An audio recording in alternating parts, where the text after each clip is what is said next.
Dr. E. Stanley Jones was one of the most important faith leaders of the 20th century. Serving as a missionary on behalf of the Methodist Church, Dr. Jones befriended Mahatma Gandhi and inspired the Reverend Dr. Martin Luther King Jr.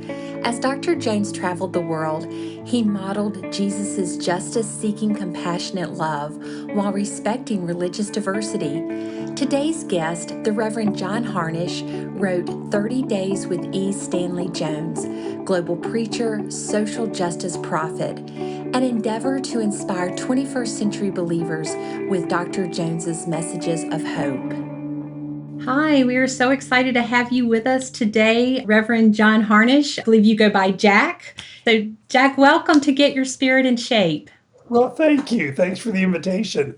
I've been looking at some of your previous podcasts. I think it's a wonderful vehicle for sharing personal stories and faith journey. Thank you for the invitation. You're welcome, and thank you for saying that. And today we're going to talk about your story that now includes the publication of a new book titled 30 Days with E. Stanley Jones, global preacher, social justice prophet. And my goodness, what an amazing person to highlight in this way. But I'm very curious as to your journey that really led you to write this book. Can you tell us just a little bit about yourself, Jack? Sure, we'll do. My twin brother and I grew up in a very Christian and good solid Methodist home. And I'm not sure where my father first came into contact with E. Stanley Jones. But all I know is he had one or two of his books in his library, and he asked that a quotation from Jones, which says, "I commend my Jesus to you," be inscribed on his tombstone. And so we did that after he died. Now I wish I had more of an understanding of where he picked that up and where he first heard it. But that really goes way back in my growing up years. More important, I was a student at Asbury College when E. Stanley Jones came to preach for the last time before his death. And I remember an aging, well, he was 80 some years old, aging gentleman with a very soft and reflective voice. I don't remember a lot of what he said, but I actually still have notes that I took on his message that day.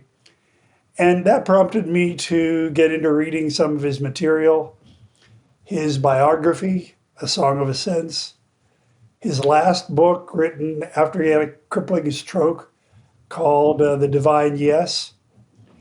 And his writings really became a part of my faith journey.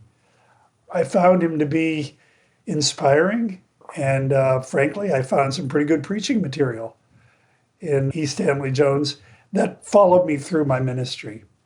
So that's how I first became familiar with his work and a little bit of what it has meant in my life. As a student at Asbury College, I heard about him more than once. And then, as I say, he came to preach during my senior year.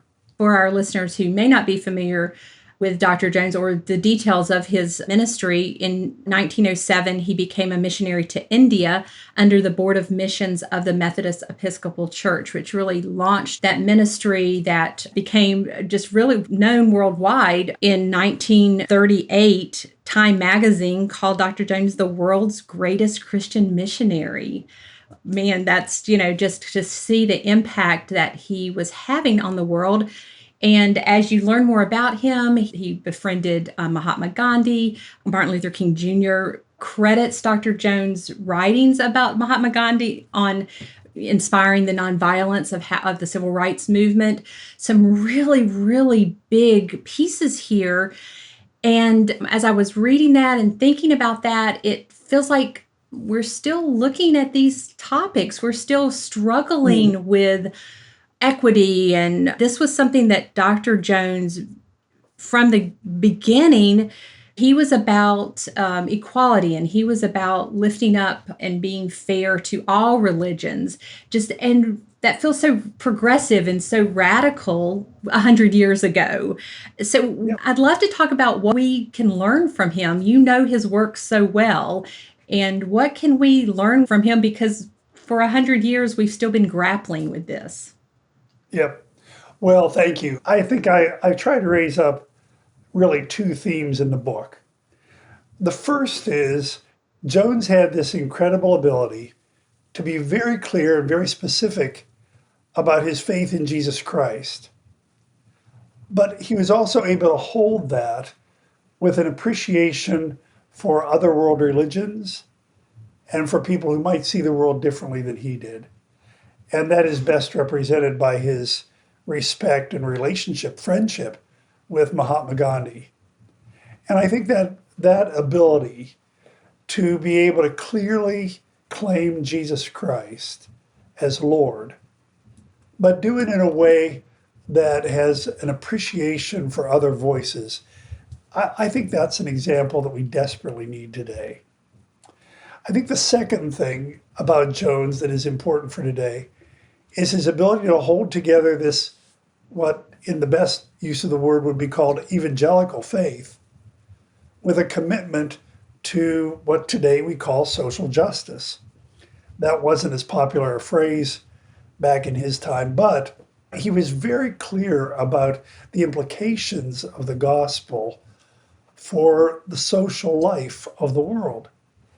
And the one that I focus on in the book is his commitment to racial justice. From the very beginning of his life, in fact, he alludes to a time just after his conversion as a 17-year-old, when he got on a trolley car with his teacher, Miss Nellie, and an African-American woman came on the trolley and needed a seat. He describes getting up from his seat, offering it to her, and tipping his hat to her. And he says there was a Twitter that ran all the way through the trolley car, that he was giving up his seat for a black woman and that he tipped his hat to her. He records that as a teenager.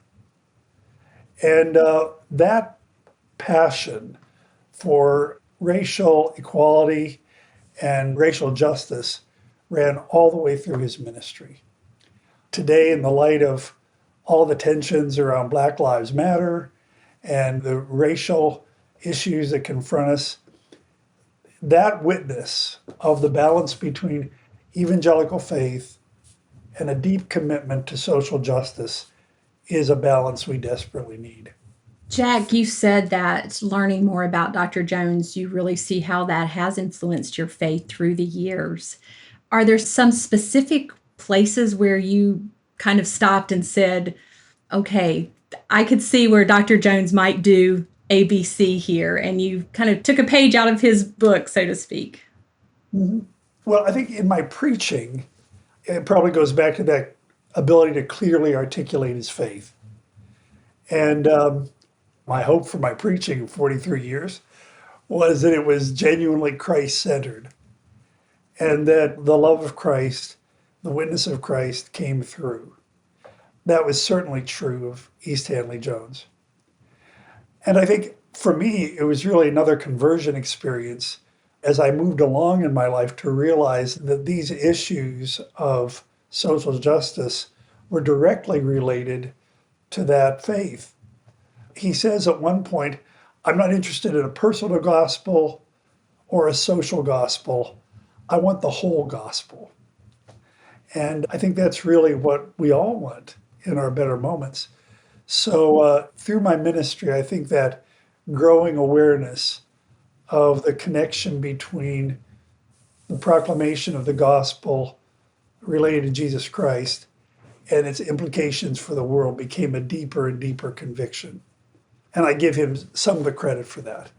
As I read your book, Jack, it makes Dr. Jones and his work so accessible. He was a prolific author, and I think if you just kind of said, I want to learn about Dr. Jones, that could quickly overwhelm someone. So it felt like it was one part biography and one part the theology of Dr. Jones. How did you arrive at this format so that producing this book did not just become overwhelming? That's a good question, because he wrote 28 books, and I have most of them, and a good number of them in first edition. And it is pretty overwhelming to try to plow through all of that. But I think taking a page out of his book, he wrote a very simple, almost simplistic level sometimes. Many of his books were devotional books with one page for each day, like the book The Way and The Word Made Flesh. They were literally daily devotional books. Given that some of them were published between the wars and during the war, the print is awfully small and the pages are pretty tight because they were trying to limit the number of pages. But when I was invited to write this book, of a book written around 30 days of readings, it really seemed to fit because it was the way he wrote many of his books, daily readings. And I think that style of his made him very accessible. Today, you could be overwhelmed if you try to dig in to all of his work. But personally, I think if you were going to pick two books of Jones to kind of get started, one of the most important books for our day, I think, is The Christ of the American Road. And he directly speaks to American culture, democracy, etc. But in the first couple chapters, he lays out his theology, his faith around Jesus Christ. So The Christ of the American Road might be the first one that I would recommend. The second one is Gandhi, Portrait of a Friend, which has been republished several times. And he details his relationship with Gandhi. There are places where it is a bit stuck in its time. You have to understand the setting in India at the time. But this model of an articulate, outspoken Christian missionary who had such a deep appreciation for Gandhi, I think that example is really helpful for us today. So not to be overwhelmed by his work, if I was going to pick two books to recommend as a good place to begin, it would probably be those two. In your book, you write that Dr. Jones was proud to be Methodist and that he thought that of all the things that being Methodist entailed, that the warmed heart and the world perish, the experience and the expression of those was the most important. Can you talk a little bit about that and just how Dr. Jones lived that out? Yeah, I have a chapter that picks exactly what you're picking up on. His words were experience and expression. What a simple way to describe the core of Methodism. By experience, of course, he goes all the way back to John Wesley, Aldersgate. I felt my heart strangely warmed. I knew that I did trust in Christ, Christ alone for my salvation. And an assurance was given me that he'd forgiven my sins, even mine. That warm heart is at the very core and center of the Methodist movement. And then what he calls expression, it's the expression of what Wesley would call the world perish, a compassion for the world. One of my first experiences in the Methodist Church, my family left another denomination, came to the Methodist Church when I was 12 years old. And I remember going to a summer camp in Western Pennsylvania, still there, Wesley Woods, and I walked into the dining hall. There was a mobile hanging from the ceiling that had a globe in the middle, other words around, but the theme of it was, "The world is my parish." At the time, as a 12-year-old, I wasn't at all sure what that meant. But I've come to discover over the years that compassion for the world, that sense that we are a part of a large global family, is at the core of Methodism. So Jones brings together these two themes, and for me, that's pretty central to why I'm a Methodist.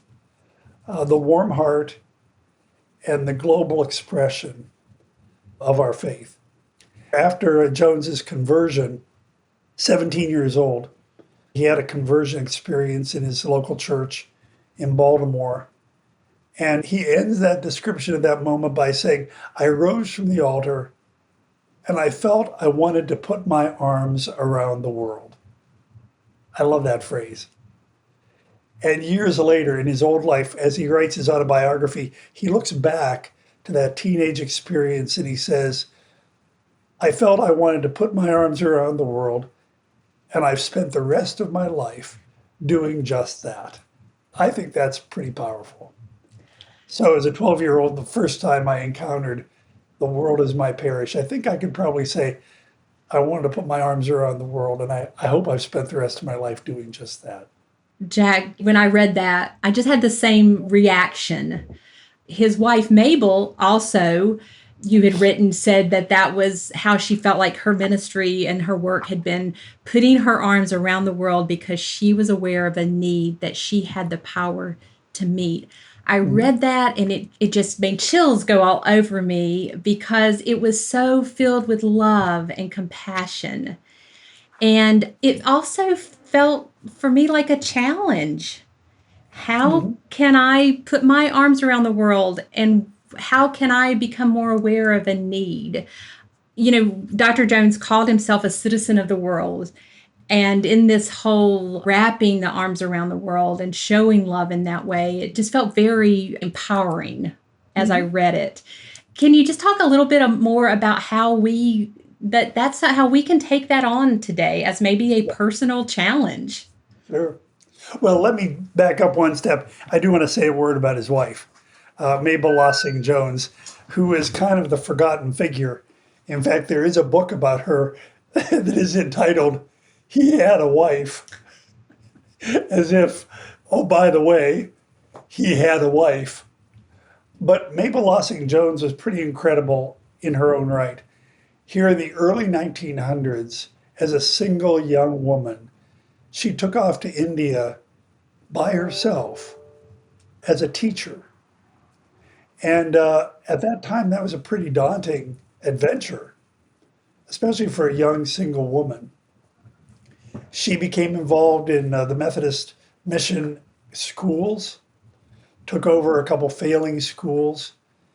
And to make a long story short, she ended up creating an educational model that is still at work today. She was a good friend of Gandhi as well and informed him and his work around education for India. She was really quite an incredible woman. But as you say, that beautiful moment where, as a young adult, she said, I felt there was a need I had the power to meet. And to get to your question, I think that's a question that comes to all of us in one way or another. Can we find those places where our talents, our gifts could touch the needs of the world in whatever way that happens? Can we find that sense of call that God is inviting us to make a difference in the world in which we live?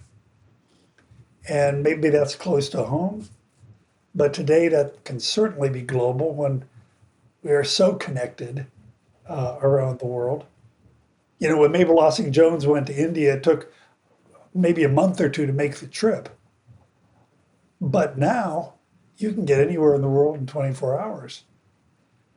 Back then, it would take weeks for a letter to go back and forth. Today, we're communicating in real time. To have that passion for the world beyond our doorstep, I think, is a part of each of our callings. So to discover the places where there is a need that we have the ability to meet, I think is a calling for all of us. Dr. Jones brought something that he learned from Gandhi, and I'm talking about the Christian Ashram, and he is credited with that movement, a movement that continues today. And I don't know if a lot of people really know about it. Can you talk about the Christian Ashram and what that looks like as a part of a spiritual discipline or part of a faith Mhm. journey? Sure. Jones got the idea from Gandhi and other Hindu leaders who held their own ashrams. The word actually means away from work. We would say retreat. And the ashram was built around a guru, Gandhi, for example, or whoever the leader was. And they would come around and gather around the guru who would teach and lead. Jones experienced several of Gandhi's ashrams and others, and he decided to use that model, but instead of placing himself as the guru, Jesus Christ was to be the teacher, the guru. And everyone was gathered around the Christ. In fact, there were comments by some people who attended the ashrams who were so amazed that Jones didn't put himself at the head of the table, but rather Jesus Christ was to be at the center. And that became the model, the pattern for the ashram. It began in India 90 years ago, moved to America about 80 years ago, and has literally moved around the world. You're right, the Christian Ashram movement is not very well known outside of its own circle, but they continue to hold these retreats, usually 2 or 3 days. They begin with what is called the hour of the open heart. And in that session, everyone shares what they are looking for, what they are desiring. And then it ends with the hour of giving thanks and of celebration. In between, there's time for personal, private meditation and prayer, time for the group to pray and share together. It also includes work, usually work around the grounds or some kind of physical work that is a part of the ashram. And they provide an opportunity for persons who really want to go deep into their faith. Jones credited the ashram as being the real anchor for his own faith. And at one point he says he questions whether or not he would have been able to maintain his ministry and his direction had it not been for the community that surrounded him. And I think the model is important for us, but on a larger scale, the fact is that we all need a community of faith. This is not a faith that is meant to be lived in isolation. So whether it's the model of the ashram or the Wesleyan class meeting or the small group or the Sunday school class or whatever it is, we all need a community of believers that help us to stay on track and to grow in our faith. And I think the ashram is important for its own sake, but it's also important as a model of Christian living. I think Dr. Jones would have said the ashram was how he kept his spirit in shape. And Yes. Which kind of leads us to the question we ask all of our guests on Get Your Spirit in Shape. Jack, how do you keep your own spirit in shape? Well, I knew that question was coming. So I've given it some thought. For 43 years, I lived my life around Sunday. I could tell you the date of Sunday for months in advance because, as every preacher knows, Sunday comes every 7 days. It doesn't matter what else happens during the week. And so I built my life around that. And I have to say that preparing for preaching, was an important part of keeping my own soul and my own spirit alive. But there was that quality, that sense in which you were doing this for the sake of the congregation, for somebody else. 8 years now I've been retired. Going to worship on Sunday morning as a worshiper has taken on a whole new meaning for me. During the pandemic, Judy and I we could link into our worship service. Actually, I could hit 2 or 3 on Sunday morning. We could even take communion sitting at our coffee table.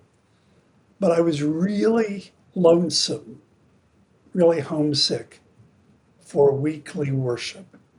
And, in a much deeper sense, I think than maybe I realized before, that has become really important to my soul care.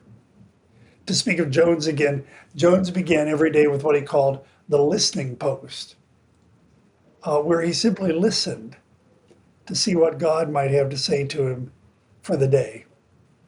I usually begin almost every day before I get out of bed with that simple prayer from the order from morning prayer.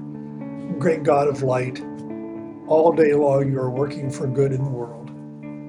Every day to look for where God is at work in the world. The third part of my faith, I think, has been in my friends. I have a wonderful circle of friends, and I discover there the strength of community and of sharing together. So weekly worship has taken on a different meaning for me now that I'm no longer the preacher.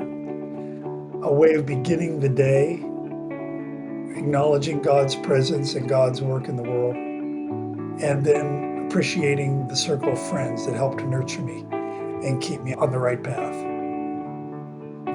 I love that. Thank you for sharing that, Jack. And Jack, thank you for joining us as a guest today for Get Your Spirit in Shape. I just have enjoyed your book so much, learning more about Dr. Jones, and having this conversation today with you about that book has just really meant a lot to me, and I hope to our listeners as well. So thank you so much for being here. Well, thank you for the invitation, and it's been great to share with you, Crystal. Thank you. That was the Reverend John Harnish, a retired United Methodist pastor and author of 30 Days with E. Stanley Jones, global preacher, social justice prophet. To learn more about Reverend Harnish, his book and his ministry, go to umc.org/podcast and look for this episode. In addition to the helpful links and a transcript of our conversation, you'll find my email address so you and I can talk about Get Your Spirit in Shape. Thank you so much for joining us for today's episode of Get Your Spirit in Shape. I look forward to the next time that we're together. I'm Crystal Cavanis.